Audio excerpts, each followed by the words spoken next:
Të dielën nga ora 19 vjen emisioni Islami dhe shoqëria me temën Toleranca islame, të cilin e ligjeron Hoxh Sedat Islami. Pse feja islame përshkruhet si jo tolerante nga njerëzit që nuk e praktikojnë atë?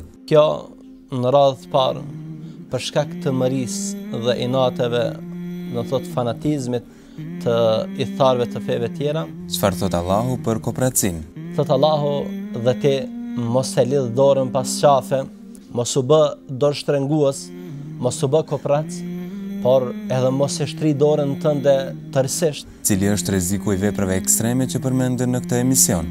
Çdo ekstremitet, çdo largim nga kjo paraqet në fakt largim nga tradita e tij, nga ajo që është normale në Islam. Të dielën nga ora 19 takoheni me emisionin Islami dhe shoqëria me Hoxh Sedat Islami.